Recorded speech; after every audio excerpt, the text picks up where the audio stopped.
Bonsoir ou rebonsoir, le port du masque étendu aux Champs-Élysées, l'appel de médecins à l'imposer en entreprise, un pèlerinage à Lourdes sous surveillance, des initiatives qui se multiplient pour éviter une deuxième vague de la Covid-19. Pendant ce temps, au Puy du Fou, le spectacle de ce soir se déroule devant 9000 personnes. On est presque 2 fois plus que la jauge à 5000 qui avait été fixée par le Premier ministre. Un passe-droit incompréhensible pour les uns, circuler, il n'y a rien à voir pour les autres. Il s'agit là, on le rappelle, d'une décision préfectorale. Comment s'y retrouver? À quoi va ressembler notre quotidien dans les prochains jours face à ce virus, on en parle avec notamment à mes côtés le docteur Jimmy Mohamed, bonsoir, avec Alexandra Schwartzbrod, directrice adjointe de la rédaction de Libération, le politologue Mustapha Tossa, Marion Parizet, secrétaire générale du think tank Le Millénaire, un think tank plutôt classé à droite, on va dire. Classé à droite. Voilà, et Sacha Balm, bonsoir, directeur général de PBcom International. Alors je vous le disais, ce soir, je vous emmène au spectacle. Pour commencer, direction le Puy du Fou, avec la Cinécénie, vous savez, c'est un show d'1h30 en extérieur. Et pour la représentation de ce soir, 9000 spectateurs ont été autorisés à y assister. Alors on est loin donc de la jauge des 5000 fixée par le gouvernement. Incompréhension, indignation pour les uns, aucun problème pour les autres. Et rappelons encore une fois qu'il n'y a rien d'illégal puisque c'est permis par une dérogation de la préfecture de Vendée. Sur place, Camille Baron, Baptiste Mézrette. Alors le Puy du Fou met en avant son protocole sanitaire strict. Déjà, tous les spectateurs qui arrivent doivent porter un masque. Vous pouvez le voir sur ces images. Tout le monde a un masque. Il y a aussi du gel hydroalcoolique qui est distribué à chaque spectateur qui vient ici. Il y a également un accès distinct pour chaque tribune, 3 tribunes en tout, de 3000 spectateurs chacune, des groupes de spectateurs qui ne se croiseront jamais puisqu'il y a du plexiglas entre les tribunes et à l'intérieur, il y a aussi un siège de libre entre chaque groupe de spectateurs. Alors la capacité maximum en tout, c'est 14 000 personnes. Ici, aujourd'hui, on est donc à 9 000, à un peu moins de 70% de la capacité. Alors cette dérogation, elle est exceptionnelle en France et c'est une bonne nouvelle pour le parc. Pour le moment, ce n'est que pour ce soir, mais la capacité, elle pourrait évoluer en fonction de ce qu'il se passe ce soir et en fonction de l'évolution de la situation sanitaire. En tout cas, du côté du parc, on explique qu'on suivra la loi, qu'on suivra les consignes de la préfecture et que le protocole sera adapté si nécessaire. Docteur Jimmy Mohamed, première question à vous. Est-ce que vous, en tant que médecin, mais aussi citoyen, vous iriez à cette représentation ce soir? Alors certes, on l'a dit, il n'y a rien d'illégal, mais est-ce que vous vous sentiriez rassuré, en sécurité, à assister à ce spectacle? Le problème, c'est très clairement le message qu'on envoie aux Français. On leur dit, faites attention, si jamais vous êtes à plus de 10 et que vous ne respectez pas les gestes barrières, on interdira tout rassemblement. Et là, on a une dérogation qui est certes légale, mais qui est inaudible. Je pense que les restaurateurs, à l'époque, auraient aimé avoir des dérogations. Interroger les patrons de discothèques, ils aimeraient aussi avoir des dérogations. Interroger tous les professionnels, tout le monde aimerait avoir une dérogation, sauf que ce n'est pas le bon moment. On se rend compte que l'épidémie repart progressivement, que les indicateurs sont mauvais. Et donc, je ne sais pas si, avec 9000 personnes, il y a un risque sanitaire, puisque ce chiffre de 5000 est peut-être arbitraire. Alors c'est vrai que c'est difficile de prendre des décisions et de gouverner, il faut prendre des mesures. 5000 dans un stade de foot qui contient par exemple 10 000 places, c'est peut-être beaucoup, mais dans un grand stade de 40 000 personnes, on peut peut-être moduler en fonction du risque. Donc peut-être qu'avec 9000 personnes, il n'y a pas de risque, mais il faut le dire et il faut prendre des mesures et pas des dérogations. C'est ce message qui est inaudible et que les Français, à mon avis, vont se dire finalement, il n'y a peut-être pas tant de risques que ça. Le coronavirus est derrière nous. Allons revivre comme avant, sauf que ce serait une grave erreur. Alexandra Schwartzbrod, vous dites incompréhensible, c'est inaudible. Je trouve ça dingue. Moi, je trouve ça dingue. Non, en ce moment, il y a notamment 2 secteurs d'activité qui sont en train de s'effondrer, de souffrir cruellement, qui ne savent pas s'ils vont pouvoir s'en remettre. C'est le sport, avec les compétitions sportives qui sont difficiles à mener, et surtout le spectacle vivant. Ça, c'est tout un secteur gigantesque. Tous les festivals ont été annulés. Il n'y a plus de concerts. On ne sait pas si ça va pouvoir reprendre. Et là, il y a une dérogation exceptionnelle pour cette soirée. C'est totalement incompréhensible. Alors en plus, évidemment, on ne peut pas s'empêcher de se souvenir des images d'Emmanuel Macron avec Philippe de Villiers, et d'imaginer que c'est un cadeau fait à quelqu'un de proche. Et si vous voulez, c'est ça qui provoque la défiance, c'est ça qui provoque la suspicion, et c'est ça qui fait qu'il est très difficile de faire appliquer les règles. Parce qu'on se dit, mais finalement, si eux peuvent y aller, pourquoi nous, on serait obligés de mettre un masque, puisqu'il y a 9000 personnes qui font la fête sortent ensemble ce soir-là. Pour aller dans votre sens, c'est un tweet il y a quelques heures de Pascal Nègre, l'ancien patron d'Universal, label de musique, qui disait « Deux poids, deux mesures, en ces temps de crise majeure pour l'événementiel, les concerts, les réunions sportives et les discothèques, cela est encore plus insupportable à vivre » en mettant l'arrobase, le compte Twitter de Roselyne Bachelot, la nouvelle ministre de la Culture. C'est vrai que beaucoup attendent un geste. Moustapha Tossa. Oui, c'est vrai que si on n'était pas en vacances estivales politiques, ce genre d'événement aurait été à l'origine d'une grande crise et de grandes critiques adressées à la gouvernance Macron. Moi, j'ai l'impression que ce Puy du Fou est en train de se transformer en cluster politique pour Emmanuel Macron. À un moment donné, il était à l'origine d'une crise larvée entre lui et l'ancien Premier ministre Édouard Philippe. Et Emmanuel Macron est intervenu personnellement pour donner de la faveur. Le fait du prince, comme avait écrit à un moment donné Libération pour le Puy du Fou. Et là maintenant, on a une soirée qui s'organise au moment où le message gouvernemental est à l'alarmisme. Attention, il y a peut-être un rebond, il y a peut-être une seconde vague.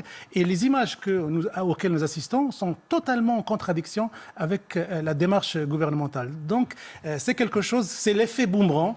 Et je suis sûr, moi, que si on était en rentrée politique, que si les politiques étaient très actifs maintenant, et ça, ils sont sous le soleil, ils se reposent un peu, mais ça pourrait être un vrai point de tension entre l'opposition d'un côté, entre les différents partis et le gouvernement, parce qu'ils ne comprennent pas. Les festivals ont été annulés, les pièces de théâtre, le foot, tout un certain nombre de secteurs qui souffrent de ce corona.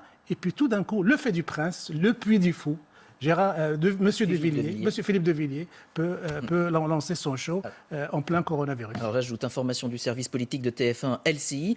L'Élysée précise ce soir qu'il n'y a eu aucune intervention de la part du château, que le président de la République n'a pas échangé au téléphone avec Philippe de Villiers à ce sujet, alors qu'on se rappelle sur d'autres sujets, enfin sur ce sujet-là et il y a quelques semaines, ça n'avait pas été le cas. Je vous fais réagir dans quelques minutes, juste on va prendre en ligne, parce qu'il est en direct avec nous. Franck Louvrier, bonsoir, vous êtes maire républicain de la Baule et conseiller régional des Pays de la Loire. Merci d'être en direct sur LCI.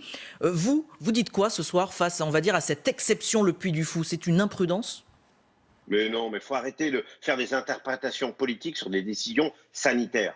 Il faut faire confiance, bien évidemment, au couple maire-préfet.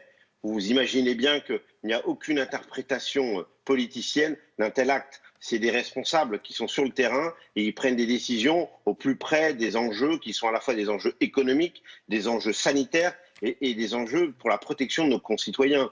Franchement, parfois, quand j'entends des choses incroyables sur ce sujet, non. Qu'est-ce qui se passe? C'est très simple, c'est que le Puy du Fou, ce sont des professionnels de l'accueil. Ils savent parfaitement bien.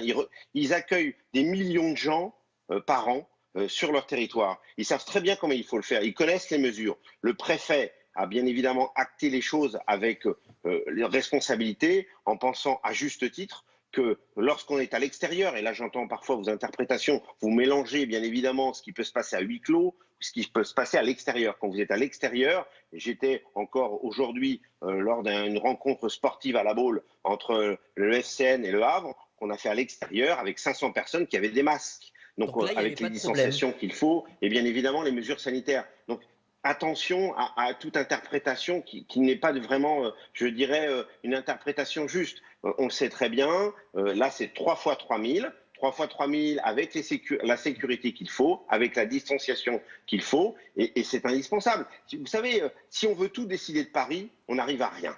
En France, à un moment donné, il faut faire confiance aux élus locaux, et les élus locaux ainsi que la représentation de l'État sur le territoire, que sont les préfets, savent prendre des bonnes décisions. Oui, on avait vu effectivement pendant le déconfinement et la mise en place de la sortie du confinement qu'on voulait s'appuyer sur le fameux couple, vous le disiez, des maires et des préfets. Est-ce qu'aujourd'hui, certains peut-être remettraient en cause le trop de pouvoir du préfet qui est devenu peut-être le maître du jeu?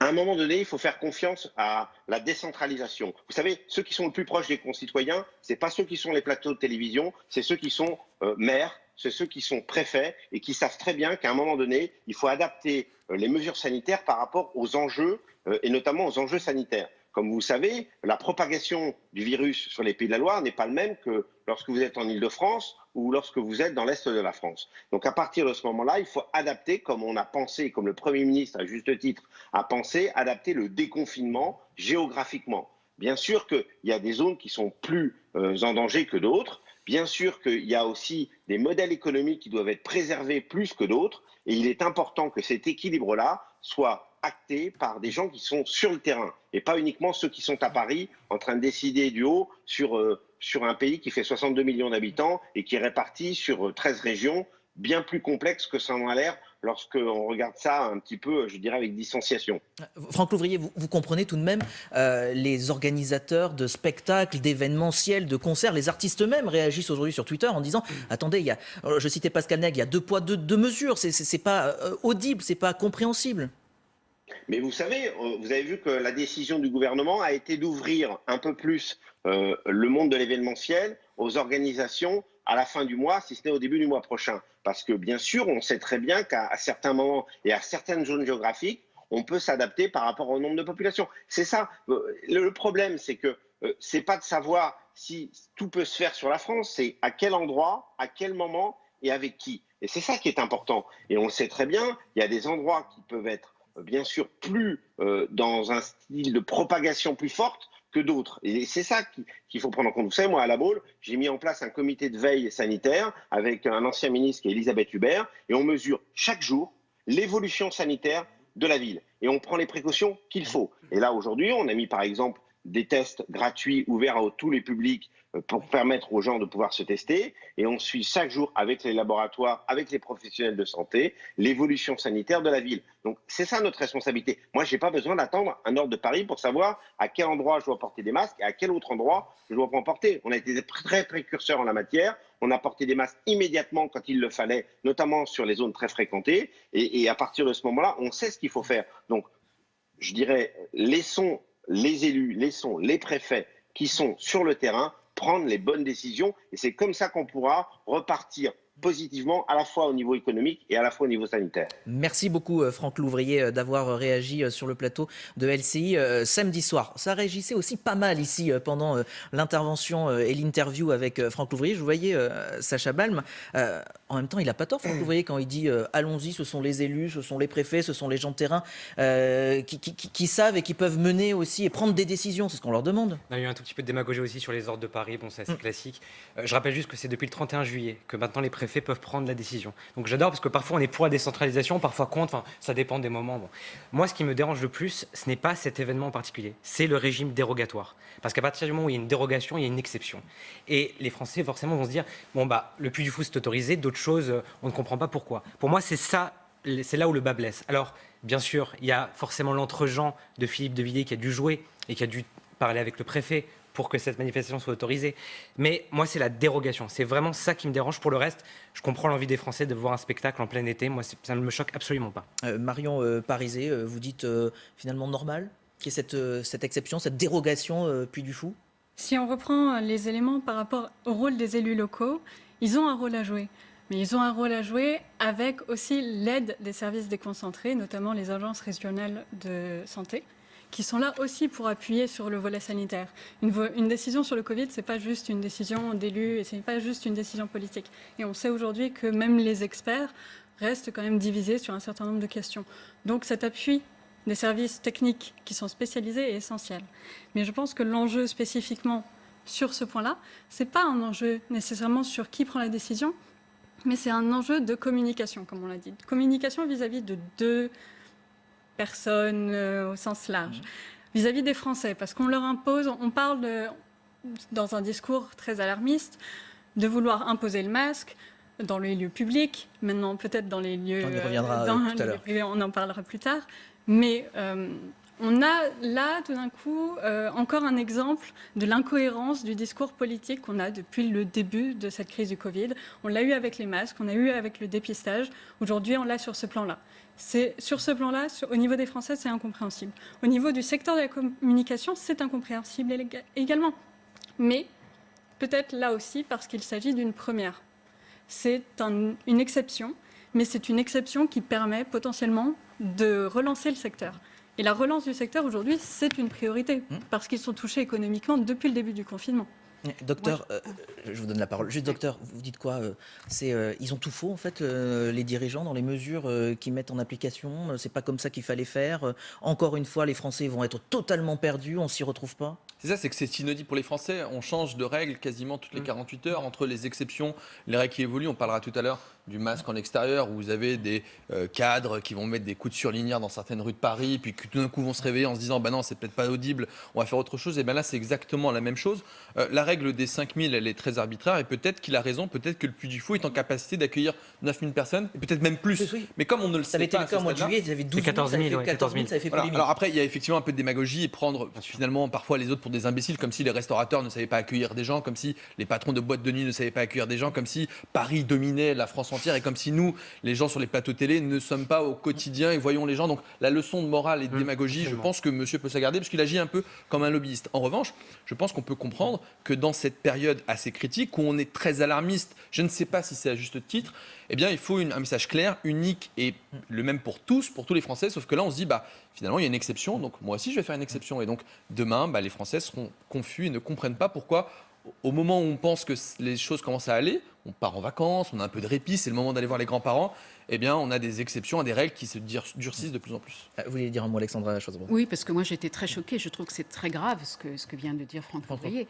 Parce que quand il dit, à un moment, il dit moi je n'attends pas qu'on me dise ce qu'il faut faire, ce que je dois faire. Mais vous vous rendez compte, les Français qui entendent ça, et c'est quand même c'est quelqu'un qui a une fonction importante, qui entendent ça et qui disent bon, finalement, si lui n'attend pas qu'on lui dise ce qu'il faut faire, pourquoi moi je me conformerai à ce qu'il faut faire? Et donc c'est très grave parce que du coup il y a plein de gens peut-être ce soir qui vont se dire bon allez, c'est plus la peine qu'on fasse le moindre effort, apparemment ça sert à rien, il n'y a pas besoin, donc je jette le masque, je jette le gel hydroalcoolique et j'embrasse gaiement qui je veux. Ça c'est encore Moustapha Sosa. Moi, juste, l'argument proposé par Franck Lévrier souffre, à mon sens, de deux failles et de deux faiblesses. La première, c'est qu'il semble oublier qu'il y a un péché originel à la base. Rappelez-vous, en plein confinement, en plein arrêt de toute activité, il y avait une licence donnée exceptionnelle par l'Élysée à Philippe de Villiers. Et là, c'est l'œuvre, c'est le fruit. On le cite depuis le début, donc c'est vraiment quelque chose de politique. Oui, bien sûr. Deuxième élément, c'est qu'il a l'air de dire que l'équipe de Philippe de Villiers, l'équipe de Puy du Fou, est capable d'organiser les gestes barrières, d'organiser comme si les autres responsables de festivals ou de rassemblements ne pouvaient pas le faire.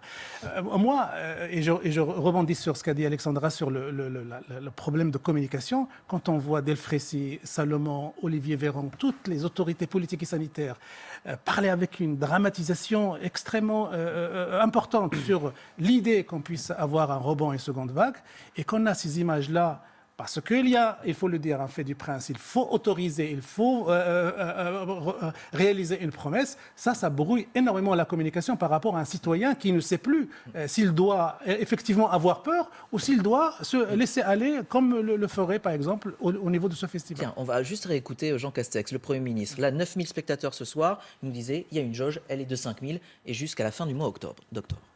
Le Conseil a également décidé de prolonger jusqu'au 30 octobre prochain l'interdiction des événements de plus de 5000 personnes, avec la possibilité pour les préfets d'y déroger sous respect de vérification du strict respect des protocoles sanitaires.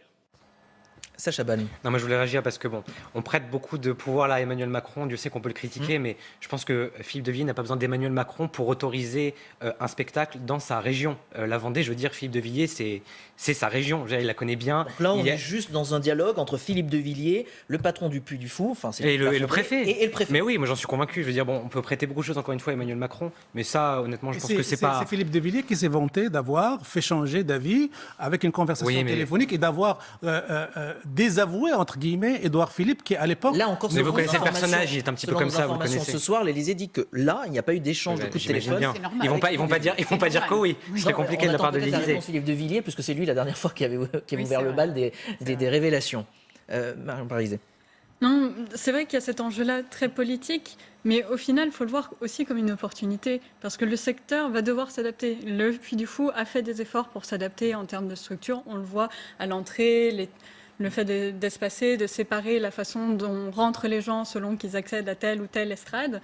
Ces tests qui sont là, peut-être faits de manière discutable, ces tests-là, ils vont permettre aussi d'évoluer parce que le virus, on va vivre avec probablement peut-être jusqu'à 2022. Espérons pas.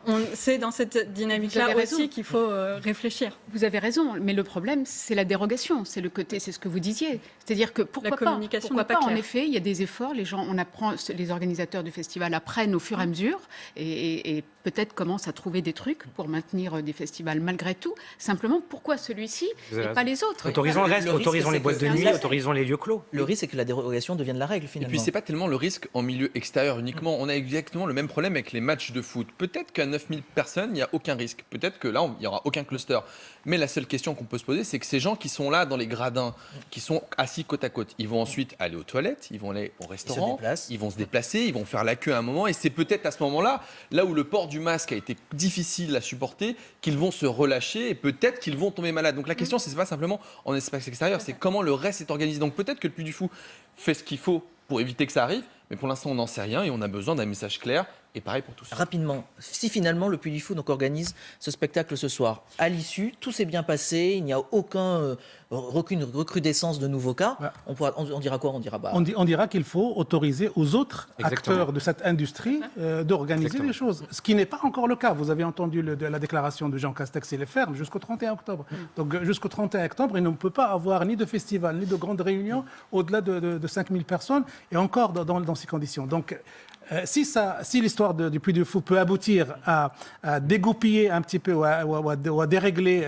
ce système et à autoriser à d'autres organisateurs d'organiser des réunions, oui, pourquoi pas. Alors, vous avez commencé à l'aborder, le cas du masque. On verra où, quand, comment le porter. Partout, peut-être. C'est en tout cas le scénario qui semble se dessiner ici ou là. On en parle dans un instant. Restez avec nous. À tout de suite.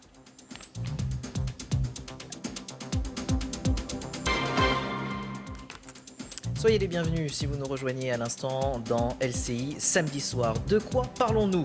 Bien de ceci, regardez, voilà, c'est l'objet incontournable, indispensable en ce moment, le masque. Et on va commenter ce communiqué du Haut Conseil français de la santé publique, donc rendu aujourd'hui, dont on a pris connaissance aujourd'hui, qui prône le port systématique d'un masque de préférence en tissu réutilisable dans tous les lieux clos, publics et privés collectifs pour lutter contre la Covid-19. Alors autrement dit, on a tous plus ou moins compris que même lors d'une réunion de famille, un repas avec nos grands-parents à plusieurs, etc., il faudrait peut-être porter le masque. On est allé vous interroger dans la rue. Écoutez ce que vous en pensez.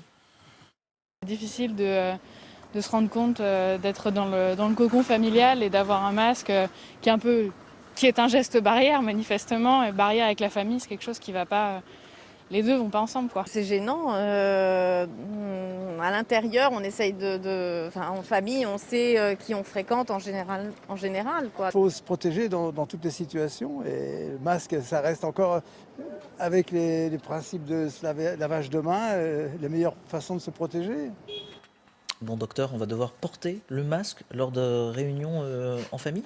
Alors à la maison, c'est un peu provocateur, puisque finalement, non, si vous êtes avec votre femme ou votre mari, avec vos enfants, vous n'allez pas porter un masque. En revanche, si vous faites une réunion familiale et qu'il y a beaucoup de monde, Ça, on là, est 10, probablement qu'il faut porter un masque pour une raison très simple, c'est que pour l'instant, les foyers sont intrafamiliaux. C'est-à-dire que quand une personne tombe malade, elle entraîne avec elle toute une chaîne de contamination. Ça donne lieu à ce qu'on appelle un cluster, ce mot qu'on adore, mais qui désigne tout simplement un foyer. Et il y a un élément qui est très inquiétant de la part de Santé publique France, c'est que pour l'instant, la majorité des contaminations a lieu hors cluster. C'est une phrase qui paraît anodine quand on lit le compte-rendu de Santé publique France du 13.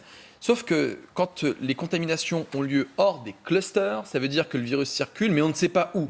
Et c'est à partir de ce moment-là que le virus n'est plus contrôlable et qui peut aboutir à une chaîne de contamination massive. Je vois des patients se contaminer les uns les autres dans des lieux clos, souvent dans des endroits intrafamiliaux, au travail ou dans des bars où on fait la fête. Et donc évidemment que si on ne porte pas un masque, eh bien à ce moment-là, on va tomber malade. Surtout qu'il faut dire une chose très simple aux jeunes. Pourquoi est-ce qu'ils ont des formes asymptomatiques ou des formes très légères ? Il y a 4 hypothèses principales. La première, c'est qu'on pense qu'ils ont un système immunitaire qui est un peu plus performant.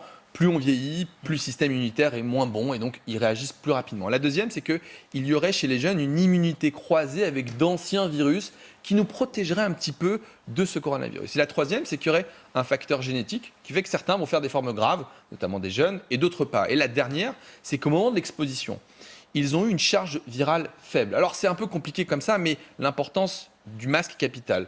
plus vous êtes exposé à une dose importante du virus, dans un lieu clos, personne ne porte un masque, vous allez avoir une grosse charge virale dans l'air et plus vous allez faire une forme sévère. Et chez les personnes qui portent un masque et qui vont quand même tomber malades, eh bien, ils font des formes mineures. Et donc, il faut expliquer aux jeunes qu'il faut porter un masque à la fois pour eux, puisque certains vont faire des formes graves. J'ai des collègues médecins qui ont fait des formes sévères, qui ont des séquelles, et puis ils vont contaminer les autres. Même s'il ne faut pas les pointer du doigt et dire attention, l'épidémie, elle est liée aux jeunes et en train de leur faire porter une responsabilité. Ce côté moralisateur. Voilà, le côté moralisateur, il est insupportable. Surtout qu'on s'est réveillé en plein milieu de l'été à se dire oh bah tiens, le masque, il serait peut-être temps de le mettre. On aurait peut-être dû l'imposer au moment du déconfinement. On a été peut-être un peu arrogant au moment du déconfinement. Alors juste sur ce sujet, et on en débat ensemble tous ensuite, l'épidémiologiste Martin Blachier, qui était l'invité d'LCI tout à l'heure. Ça dépend de ce qu'on appelle la famille. Si c'est le foyer, ça n'a aucun sens. On ne va pas vivre toute la vie avec nos proches, notre femme et nos enfants, ou avec n'importe qui qu'on vive, même nos colocataires, avec un masque. En revanche, et c'est vrai que si jamais on organise des rassemblements familiaux, là, le masque est le seul moyen d'éviter le cluster intrafamilial. L'alternative, ce serait de dire aux gens de décaler un petit peu leurs rassemblements familiaux. J'entendais quelqu'un tout à l'heure qui parlait de cousinade. Effectivement, c'est vrai que ce genre d'événement, ça pourrait être décalé dans le temps. Ou si c'est fait, ça pourrait être fait soit en extérieur, soit effectivement se masquer. Donc vous êtes d'accord? Oui, et ce qu'il dit en fait en sous-titre, c'est que attention à la rentrée, puisque finalement là il fait beau, il fait chaud, on est en espace extérieur, mais que va-t-il se passer? Nous allons retourner à l'école pour les enfants. Et la rentrée c'est dans 2 semaines, autrement dit c'est demain. Donc en fait finalement l'épidémie de demain, elle se prépare aujourd'hui, et au moment où les températures vont chuter, il y aura de plus en plus de virus, peut-être que c'est là que ça va flamber, mais ce sera peut-être trop tard. Marion Parizet. Oui, si on a si bien intégré finalement le port du masque dans les lieux publics clos aujourd'hui, c'est parce qu'on y croise des étrangers, des gens qu'on ne connaît pas, on ne sait pas où ils ont traîné, si on veut parler comme ça. On ne sait pas s'ils sont potentiellement malades. Et l'aspect un peu traître finalement du milieu familial, mais aussi du milieu professionnel, c'est qu'on a un peu ce sentiment de familiarité, on revoit les gens une journée sur l'autre, qui abaisse un peu notre conscience du risque. On l'a vu au sortir du confinement, au départ, tout le monde était assez précautionneux vis-à-vis des uns des autres, on se tenait à distance, mais ça s'est très vite enfui. Et c'est pour ça que ce port du masque dans les lieux clos est particulièrement essentiel. Après, en famille, avec des gens qu'on voit tous les jours. Tossa et Sacha Bal. Oui, moi, ce qui a attiré mon attention dans le communiqué du Conseil scientifique, c'est le fait qu'il a... Alors c'est le Haut Conseil de la Santé publique, c'est pas le Conseil. Oui, le Haut Conseil de la Santé publique, c'est qu'il a insisté nommément sur le masque en tissu réutilisable. Ça veut dire que le masque qu'on achète à... C'est-à-dire celui-là, non. Il n'insiste pas là-dessus. C'est l'argument écologique. Imaginez si on consomme 2 à 3 masques par jour chaque Français.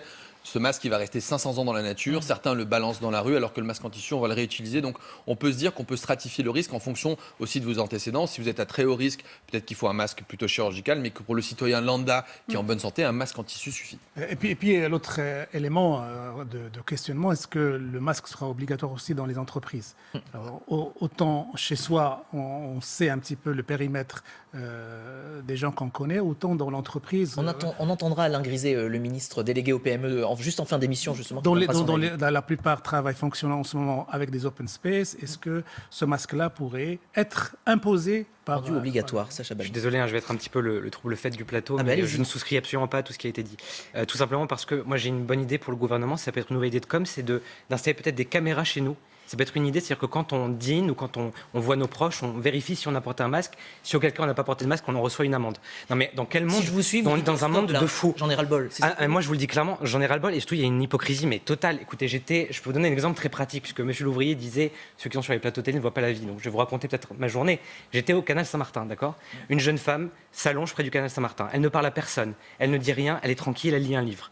Un policier municipal arrive et lui dit remettez votre masque. Est-ce que vous pensez que ça a un sens alors qu'à côté, dans les terrasses, personne ne portait de masque? Voilà, moi je me crois en ce moment dans le roman d'Orwell, 1984. C'est Océania, c'est le flicage, c'est les amendes. Je sais que vous n'êtes peut-être pas d'accord avec ça, j'imagine. Mais moi je ne veux pas de ce monde-là et je ne veux pas d'un monde où on empiète sur notre liberté. Oui, mais non, attendez. Liberté quand vous êtes je finis. en réanimation, ça vous sert à quoi? Oui, ça c'est l'argument facile d'autorité, mais je vais juste terminer. Si dans les lieux privés, dans les lieux publics, je comprends parfaitement. Chez nous, il est hors de question que l'État nous impose de porter un masque. Docteur, vous souriez à ce que disait Sacha. Oui, parce que je ne sais pas ce que vous faites dans la vie pour ensuite donner des leçons de santé publique. Je donne aucune leçon, monsieur. C'est vous qui en avez donné tout à l'heure, pas moi. Une leçon de santé publique aux Français en disant Orwell, l'État puissant, presque la dictature. À demi-mot, c'est de sous-entendre que finalement, si on ne porte pas le masque, on est un mauvais citoyen. Je vais vous raconter une histoire. Vous m'avez raconté une histoire très intéressante, mélancolique, sur une personne qui lisait un livre Canal Saint-Martin. Pendant la période de Covid, au moment où on n'avait pas de masque, j'ai un ami qui est médecin qui faisait des visites à domicile.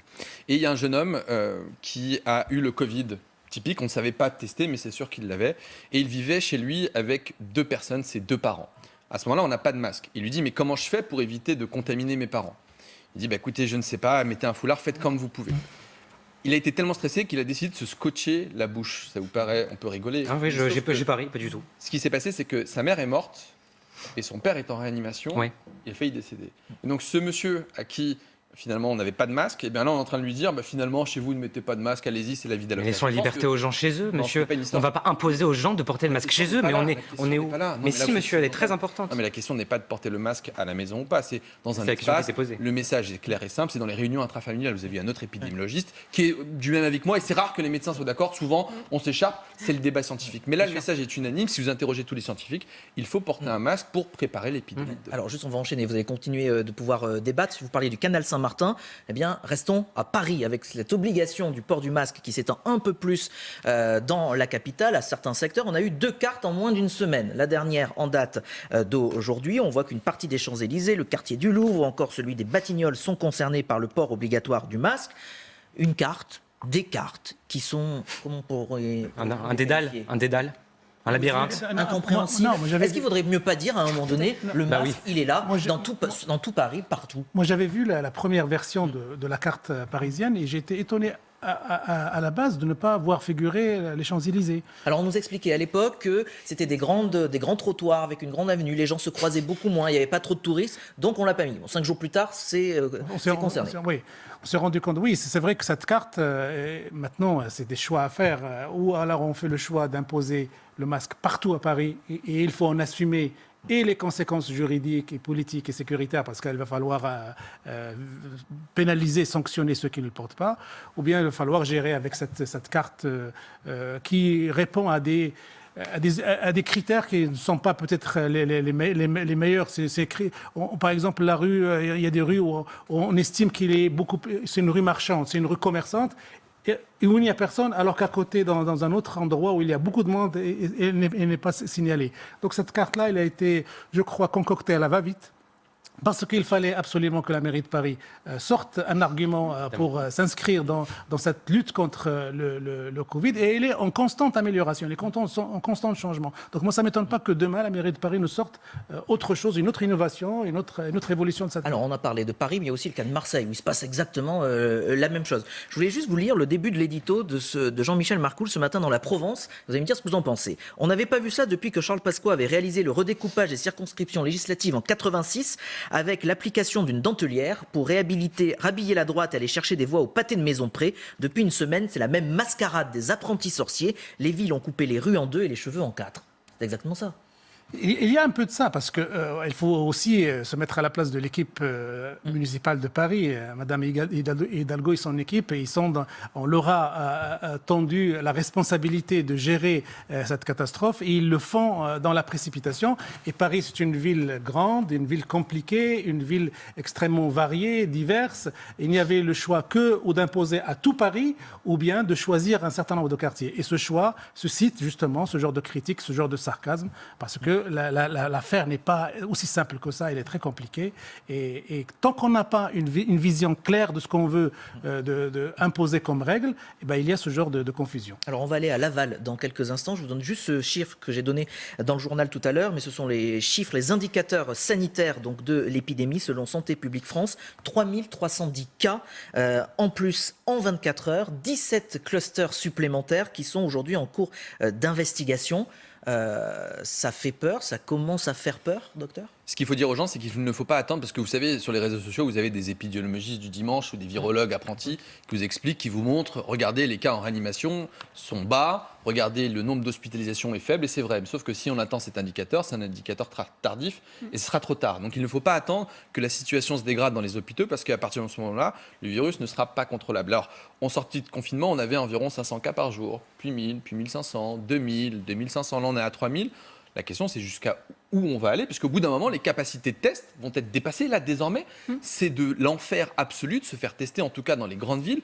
Vous avez des délais très importants avant d'avoir un rendez-vous, ou bien vous faites la queue 4 heures sur un trottoir, et 2, pour avoir le résultat, certains labos le rendent au bout de 5 à 7 jours. Comment remonter les chaînes de contamination quand vous avez 7 jours de délai pour avoir un résultat?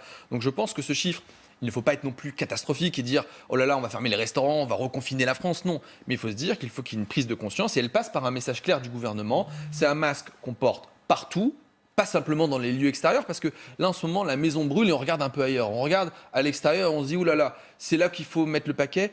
La mairie de Paris, bon, il y a peut-être des technocrates dans des bureaux climatisés qui s'amusent à mettre des coups de stabilo pour savoir où est-ce qu'on va un peu embêter les gens. Je pense qu'il faut un message clair. On le met partout, on le met nulle part. Mais la question, c'est celle des entreprises, c'est celle des lieux clos. Comme le Haut Conseil de santé publique le recommande, c'est partout et pas simplement à l'extérieur. Sauf que, je terminerai sur ça, il est possible que ça ait un intérêt dans des grandes villes, dans des petites villes qui vont recevoir 10 à 20 fois plus de personnes en temps normal, et puis peut-être dans des villes, même dans Paris, parce que quand vous êtes en extérieur, vous mettez votre masque, vous l'enlevez, vous le retirez, vous le manipulez, vous le touchez avec les mains, et peut-être qu'il n'est plus efficace. Alors que si vous le mettez sur votre nez à partir du moment où vous sortez de la maison, vous le remettez une fois que vous rentrez, vous l'enlevez une fois que vous rentrez, et c'est peut-être là qu'on peut se dire que le masque en milieu extérieur peut être efficace. Alors promis, je vous donne la parole à tous les deux, mais on va sortir de Paris, direction la Mayenne pour retrouver Bruno Berthier. Bonsoir, vous êtes premier adjoint au maire de Laval. On se souvient de ce qui s'était passé du côté de Laval, du côté de la Mayenne. Aujourd'hui, qu'est-ce que vous dites? Quelle est la situation, vous, dans votre ville? Et concernant le port du masque, est-ce qu'il est obligatoire partout? Bonsoir. Oui, les règles sont claires. Pour reprendre les propos d'un de vos invités tout à l'heure, à Laval, le port du masque est obligatoire sur l'ensemble de la ville, comme il l'est d'ailleurs sur 69 communes du département de la Mayenne, et cela depuis de nombreuses semaines. Alors les fruits portent, puisqu'aujourd'hui les résultats sont largement en baisse, puisqu'on a un taux d'incidence qui a baissé, qui était au-delà de 100 il y a encore début août et qui aujourd'hui est tombé à 21. Donc les choses vont dans le bon sens. Ce n'est pas encore gagné. Il y a encore beaucoup de travail sur la prévention, beaucoup de travail sur la pédagogie, puisque depuis le début, avec Florian Berco, avec la préfecture, avec l'ARS, nous travaillons sur ces deux paramètres. D'abord, la prévention, des bus de dépistage dans l'ensemble des quartiers de la ville, 6 jours sur 7, où nous, sur la base du volontariat, de façon gratuite, sans rendez-vous, l'ensemble des Lavallois peuvent venir se faire tester et je peux vous assurer, ça marche. Ensuite, sur la prévention, c'est 20 000 affiches sur l'ensemble de la ville. À chaque entrée de la ville, vous avez le port du masque obligatoire qui est indiqué. C'est un point d'information Covid qui est devant la mairie, qui a été ouvert il y a maintenant une dizaine de jours. C'est plus de 3 000 masques qui ont d'ailleurs été distribués. Ce sont l'ensemble des maisons de quartier que je remercie, l'ensemble des agents de la ville de Laval qui ont distribué plus de 20 000 masques en quelques semaines. Enfin voilà, tout le monde est sur le pont. C'est beaucoup de pédagogie parce que, ça a été dit aussi par un de vos invités, il faut répéter les messages sur les gestes barrières. Beaucoup de gens ne savent pas. Vous avez l'impression que les habitants de Laval ont bien compris le message, ont bien compris l'intérêt de porter le masque. Tout à fait, mais c'est beaucoup de pédagogie. Là, on s'attend à un retour des congés de nombreux Lavallois. Il va falloir être très pédagogue, les inciter à aller se tester et puis leur indiquer que ce masque est obligatoire sur l'ensemble du domaine public, tant à l'extérieur qu'en milieu clos, évidemment. Merci beaucoup Bruno Berthier, premier adjoint au maire de Laval, d'avoir fait ce point de situation intéressant, de voir ce retour d'expérience après les mesures qui ont été prises il y a déjà quelques semaines pour la ville de Laval. Juste rapidement, je vous donne, promis, je vous avais dit la parole, juste à Alexandra Schwarzbrod, sur ce que vient de dire l'adjoint au maire. Moi, c'est ça qui me rend dingue, c'est qu'on voit que ça marche. Il n'y a pas grand-chose. Pour l'instant, on ne sait pas grand-chose sur ce virus. On voit bien que les scientifiques tâtonnent, ils ne sont pas tous d'accord. Il y a une chose sur laquelle tout le monde est d'accord, c'est que quand on met un masque, du gel hydroalcoolique, on respecte les gestes barrières. Ça limite au maximum les contaminations. Mais qu'est-ce que c'est? Qu'est-ce que ça coûte de faire ça? C'est rien par rapport... moi, ça me rend dingue quand je vous entends. J'imagine Parce bien. que, et quand Mais moi aussi, quand je vous entends. Donc, et quand j'entendais cette dame qui disait, mais enfin, si maintenant on applique des gestes barrières en famille... Mais oui, non, mais écoutez, quand vous avez dans une immense famille, une réunion avec une grand-mère ou un grand-père et des jeunes qui sont allés faire la fête la veille, moi, je préfère ce jour-là que les jeunes mettent un masque avant de s'adresser à leur grand-père ou leur grand-mère. C'est l'argument moral qui m'insupporte vraiment. Mais il n'y a pas de morale là-dedans. Il n'y a aucune morale. C'est juste un masque, ça n'a rien de moral. Je ne suis pas totalement terminé. C'est juste le discours qui est lié au masque, pas le masque en tant que tel. Premièrement. Deuxièmement, moi je veux remarquer quelque chose d'intéressant, c'est qu'au moins Laval est cohérent. La ville de Laval est cohérent. Ils interdisent partout le masque. C'est cohérent en termes de message, de communication. C'est cohérent. On est bien d'accord.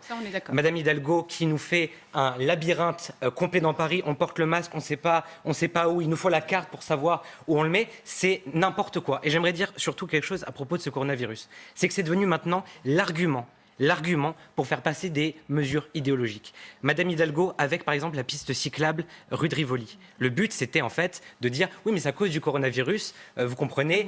Là, vous mélangez. Pas du tout. Je vais vous donner un deuxième exemple qui peut-être va vous parler. Le maire de Bordeaux, dans une interview, nous dit peut-être, à l'aune de ce coronavirus, nous allons interdire la cigarette en terrasse. Mais en fait, maintenant, le Covid est devenu l'excuse à tout, et c'est scandaleux. Ce qui se passe déjà en Espagne, par exemple, en Galice, mais bien sûr, pour rogner encore dans les rues et en terrasse. Oui, pour rogner encore plus sur nos libertés, déjà qu'elles sont bien atteintes. Rapidement, Marion. Je voudrais revenir sur 2 points. On y vient finalement au masque en lieu ouvert, on va y venir. C'est totalement illisible ce que fait la mairie de Paris actuellement, mais on va y venir. Par contre, là où c'est problématique, c'est que tout ça, cette illisibilité, elle vient porter préjudice à l'apprentissage qu'on a à faire de porter le masque tous les jours. Celui que vous critiquez justement, cet apprentissage, c'est essentiel parce que c'est de la responsabilité de chacun, pas uniquement pour soi, mais pour les autres. Oui, mais madame, les Français et ce n'est pas une atteinte à la liberté. Les Français ne sont pas des enfants. Je voudrais finir sur ce point. Je vous en prie. Ce n'est pas une atteinte à la liberté. Une atteinte à la liberté serait à partir du moment où vous ne pourriez plus circuler. Là où il y a un enjeu, c'est de pouvoir pourvoir les populations qui n'ont pas les moyens de se payer régulièrement des masques. On est d'accord sur ça, bien sûr. Pour justement pouvoir continuer à circuler. Il n'y a pas d'atteinte à la liberté de circuler. Est-ce que vous vous baladez torse nu dans la rue à Paris? Rarement, je vous avoue. Voilà. Rarement. Ouais. Probablement, vous seriez interpellé également. C'est la même chose. Alors, on va se poser rapidement cette question parce qu'il était l'invité tout à l'heure de Marie-Aline Meilly, Alain Griset, le ministre délégué au PME, et on se posait la question du masque en entreprise. Faut-il le rendre obligatoire? Écoutez ce qu'en disait le ministre. Il y a eu une réunion hier qui était une réunion de situation. Il y en aura une autre mardi prochain qui aura pour objectif de voir de quelle manière on doit ou pas adapter ces guides de bonne pratique. Ça peut se faire naturellement en fonction des secteurs d'activité. On n'a pas les mêmes dispositions, par exemple, dans un open space que pour les employés du bâtiment qui travaillent à des étages différents. Et donc, je pense que les partenaires sociaux sont en capacité de trouver ces solutions adaptées à chaque entreprise. Vous avez 1 minute, qui veut répondre là-dessus?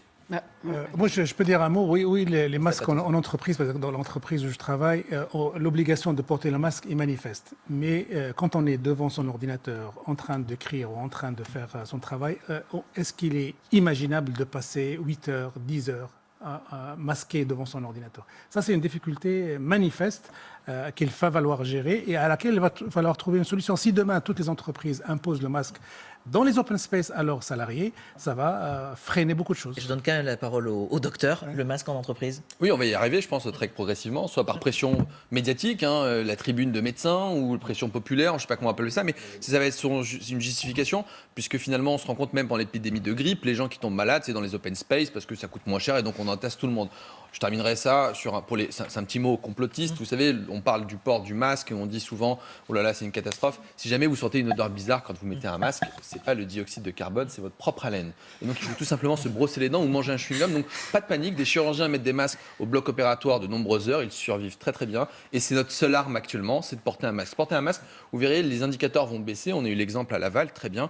Et vous verrez que peut-être que l'épidémie va se calmer. Et j'espère qu'on aura tous faux et qu'on pourra enfin vivre un peu normalement. Merci de ces bons conseils, docteur. Allez, on va retourner au Puy du Fou, cette fois-ci en direct direct avec Camille Baron et Baptiste Mesrette. Bonsoir à tous les deux. Représentation du spectacle nocturne devant 9000 spectateurs, donc on est presque à 2 fois la jauge qui avait été fixée par l'exécutif. Camille, comment ça se passe? Est-ce que les spectateurs qui sont là sont plutôt rassurés, se disent oui, on a bien fait de venir, car on le voit, ça ne plaît pas à tout le monde?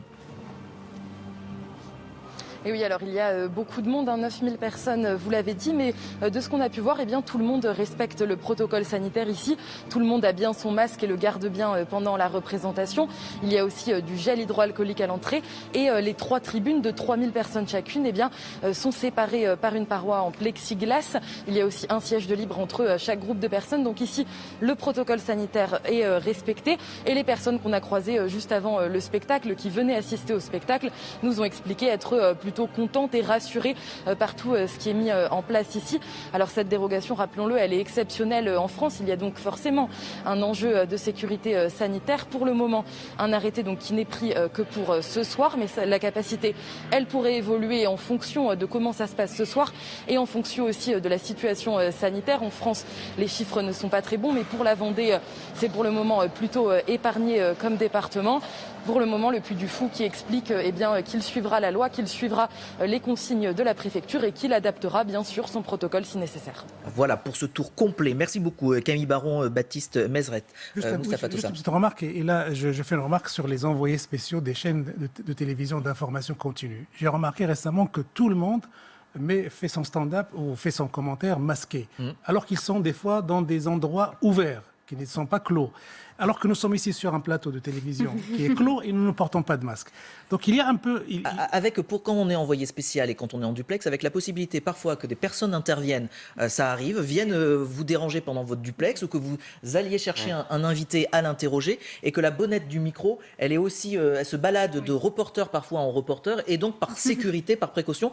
Je préfère voir ces images-là. Je parlais du masque, pas de la bonnette. Je préfère voir ces images de reporters masqués plutôt que de prendre le risque de se dire on le met pas. Ici, on a une distance de sécurité qui est là, qui est présente. On porte tous le masque dans la rédaction, ici, en entrant sur le plateau, il est là, vous le remettez en sortant, donc je pense qu'il n'y a pas de souci. À Libération, on porte toutes les réunions se font avec masque. C'est-à-dire qu'on a au moins 5 ou 6 réunions par jour. On a tous le masque. Si on l'a oublié, si ça arrive, on se tient très, très, très loin des autres. Et ces spectateurs ce soir au Puy du Fou, il faut qu'ils aient le masque aussi. Oui. Évidemment, il faut qu'ils aient le masque. Je pense que c'est une des conditions nécessaires pour s'assurer finalement de passer un moment agréable, parce que finalement, ces gens, ils ont envie de se divertir. Peut-être que c'est le moment où il faut profiter un petit peu, qu'il faut revoir les proches. Donc oui, ils doivent porter un masque. Et je vous rejoins un petit peu, vous avez raison, mais je dirais presque un point partout si je devais distribuer des points. C'est que oui, effectivement, très certainement qu'il y a un peu de communication, mais on a besoin de cette communication. On a besoin de voir des gens masqués. Et je suis aussi souvent interpellé en disant, moi qui donne la morale aux gens, je ne mets pas de masque. C'est vrai, mais on le mettait à l'extérieur. Vous citiez Libération, Europe 1, on met des masques. Donc finalement, c'est un message de communication qu'on a besoin de dire aux gens. C'est mettez un masque, vous protégerez vous et vous protégerez aussi les autres. Marion Parizet. Je remarquais juste sur les vidéos également que les comédiens étaient masqués, donc ça... Petite anecdote, bon, au moins c'est le cas. On espère que ça va se résoudre rapidement pour que le réalisme historique puisse revenir. Donc ça veut dire qu'on va imaginer une pièce de théâtre avec 4999 personnes et des comédiens masqués. Ça aussi, on peut l'imaginer. Dernière interrogation, c'est comment ça se fait que pour l'instant ce soit des jeunes qui soient malades et pas que des personnes âgées? Alors plusieurs explications. Est-ce que le virus serait un peu moins virulent? On ne sait pas. Mais j'ai quand même le sentiment que les personnes âgées ou les personnes à risque sont un peu traumatisées d'épisodes anciens et ils font très attention. Il y a peu de foyers d'ailleurs dans les EHPAD. On a compris nos erreurs et donc peut-être que finalement il faut transmettre ce message de santé publique, de sécurité, pas de psychose ni de paranoïa aux plus jeunes. Quand je dis jeunes, ça va jusqu'à 45 ans, hein, c'est pas les jeunes de 20 ans, pour que même un peu au-delà de 45 ans. Encore jeune. Sans les... mais là, par exemple, quand on est au Puy du Fou, effectivement, il y a un brassage total de toutes les populations. Il y a des jeunes, des très jeunes, des plus âgés, voire des très âgés. Souvenez-vous des images qu'on a vues pendant les fêtes de la musique, le concert un peu sauvage à Nice, les manifestations qu'on a pu voir aux États-Unis ou même ici en France. Et bien finalement, ils n'ont pas donné lieu à une deuxième vague que certains attendaient. Je voudrais juste vous dire attention aux faux prophètes qui vous annoncent qu'il n'y aura pas de deuxième vague quand ils n'ont pas vu la première. Soyons vigilants, essayons de vivre un petit peu heureux, vivons masqués. Sacha Balm, quand on voit écrit en bandeau Puy du Fou, la dérogation qui dérange, oui. Ça vous dérange, vous? Qu'il y ait une dérogation, oui. Moi, je souhaite qu'il n'y ait pas de dérogation, c'est-à-dire que ce soit étendu à tout le monde. Si le Puy du Fou, justement, permet de faire ça ce soir, je veux que les autres puissent aussi. Les patrons de boîte de nuit, par exemple, perdent une fortune avec toutes ces histoires. Je pense que si le Puy du Fou, j'espère qu'il n'y aura pas de nouveaux cas, alors je souhaite qu'on l'étende. Mais si vous me permettez, petit hommage à notre ministre de la Santé. Son interview m'a beaucoup... Olivier Véran, absolument. Il nous a fait une très belle démonstration sur comment infantiliser les Français. Règles A, B, C et D. Voilà le niveau politique d'aujourd'hui. Pas un moyen mnémotechnique. Je pense qu'on sera peut-être d'accord sur ça. C'est de la fantaisie, ça. Je dois dire que j'ai trouvé ça un peu léger, la ABCD. Alors, je ne sais pas quel conseiller lui a trouvé ça. C'est une règle qui existe aussi d'ailleurs en médecine pour surveiller un grain de beauté. Il y a une règle ABCDE. Ouais. Peut-être qu'un conseiller s'est dit c'est une idée extraordinaire. On peut toujours en discuter. On peut au moins se dire qu'il y a peut-être une tentative de pédagogie. Mais la question, c'est où se trouve la limite entre la pédagogie et l'infantilisation. Je pense qu'on a infantilisé les Français quand on leur a expliqué comment se laver les mains. On est bien d'accord. Je pense qu'à 20 ans, 30 ans, 40 ans, on est capable de le faire. Voilà. En revanche, peut-être qu'il faut plus de pédagogie et peut-être même un peu de fermeté sur le port du masque et la règle ABCDE, ABC ou peu importe. Je pense qu'il faut un message simple, c'est porter un masque en toutes circonstances. C'est très bien, c'est plus simple. Et puis peut-être qu'on pourra relâcher progressivement. Peut-être que dans 6 mois, on se dira, ou même dans 3 mois, finalement l'épidémie est contrôlée, on peut le retirer en espace extérieur, puis dans certaines conditions. Et puis là, si on a gagné contre le virus, si on a un vaccin, peut-être qu'on pourra... Alexandra Schwarzbrod, ce soir, c'est Philippe de Villiers qui est content, là ? Oui, mais enfin, ça ne durera peut-être pas. En tout cas, je souhaite que ça ne dure pas, parce que je trouve ça... je trouve pas ça normal, pas équitable par rapport à tout le monde, et je trouve que ça envoie un très mauvais message, parce que finalement, tout le monde va se dire, bon, bah allez, on fait ce qu'on veut. Il est très content, il doit être très content, parce que c'est un homme politique de l'ancien monde, qui a réussi, par son entre-gens, par son culot, par sa relation privilégiée avec l'Élysée, à faire ressortir le Puy du Fou et à le faire exister en plein confinement. Donc là, il a organisé sa soirée, donc il doit être très fier et très content. Et en plus, il était derrière la fin de grâce d'Édouard Philippe. Merci beaucoup à tous les 5 d'avoir été sur notre plateau ce soir. Merci pour ces débats très intéressants. Tout de suite, place au journal.